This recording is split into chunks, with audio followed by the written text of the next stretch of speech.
Hi hello வணக்கம். இன்றைக்கி TNPSC வந்து குரூப் 2 அண்ட் குரூப் 2A 2026க்கான நோட்டிஃபிகேஷன் ரிலீஸ் பண்ணியிருக்காங்க.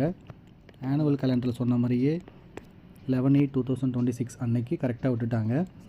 ஆன்லைன் அப்ளிகேஷன் சப்மிட் பண்ணுறதுக்கு லாஸ்ட் டேட் வந்து September 9. எக்ஸாம் டேட் வந்து பார்த்திங்கன்னா November 1 எக்ஸாம் சொல்லியிருக்காங்க. நம்ம நேற்று ஒரு வீடியோ போட்டிருந்தோம். அதில் குரூப் 2க்கு வந்து அரௌண்ட் 50 வேகன்சி வரும்னு சொல்லியிருந்தோம். 41 தான் வந்திருந்தது. அதுக்கு முன்னால் நம்ம எதிர்பார்த்தோம் டிசிடி ஒரு 293 வேகன்சி எதிர்பார்த்தோம். அதை இந்த நோட்டிஃபிகேஷனில் கொடுக்கல. மேபி ஆடண்டமில் வரலாம், வராமலும் போகலாம். குரூப் 2A வேகன்சி வந்து பார்த்திங்கன்னா அரௌண்ட் 1300 எதிர்பார்த்தோம்.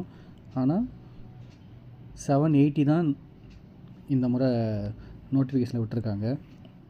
அதாவது இதில் சொல்லிக்கிற அளவுக்கு பார்த்தோம் அப்படின்னா அசிஸ்டன்ட் இன்ஸ்பெக்டர் லேபர் ஒரு 7 இருக்குது, சப் ரெஜிஸ்டர் ஒரு 3 இருக்குது. So total 41. சொல்லிக்கிற அளவுக்கு பெருசாக இல்லை.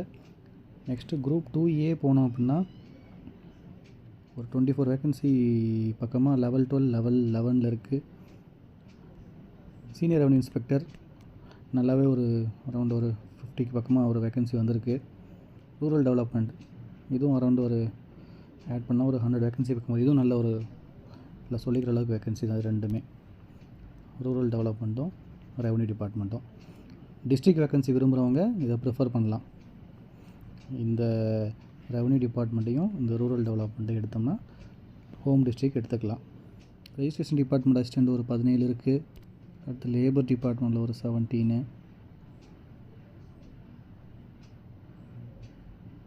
ஹைவேஸில் ஒரு 50, HRNCE ஒரு 6 இருக்குது. அப்புறம் ட்ரெஸரிஸ் ஒரு 25, HRNCE ஒரு 9, town panchayat EO 4. Last year வந்து ஸ்டேட் ஃபஸ்ட் எடுத்த குரூப் 2யில் ஸ்டேட் ஃபஸ்ட் எடுத்தவர் ஃபஸ்ட்டு போய் EO கிரேட் 2 தான் எடுத்தார், டவுன் பஞ்சாயத்து தான் எடுத்தார். ஸோ ஓவராலாக ஒரு 780 வேகன்சி. இப்போ 780 அதில் ஒரு 41, டோட்டலாக 821 வேகன்சிக்கு தான் நோட்டிஃபிகேஷன் வந்திருக்கு. இதில் 780க்கு 10 எடுத்தாங்கன்னா ஒரு 7800 மெம்பர்ஸ் எடுப்பாங்க.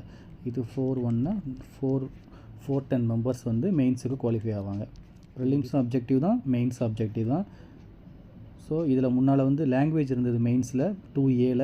இப்போ அது ரிமூவ் பண்ணிவிட்டு ஃபுல்லாகவே வந்து ஆப்டிடியூட் ரீசனிங்கும் ஜென்ரல் நாலேஜ் தான், GS மட்டும்தான் இருக்குது. ஸோ இது வந்து objective type mains. Group 2 objective mains வந்து டிஸ்கிரிப்டிவ் டைப்பு. ஸோ எக்ஸாம் நல்லா ப்ரிப்பேர் பண்ணுங்கள். ஜென்ரல் தமிழாக இருந்தாலும் சரி, ஜென்ரல் இங்கிலீஷாக இருந்தாலும் சரி, லாங்குவேஜுக்கு இம்பார்ட்டன்ஸ் கொடுத்து படிங்க.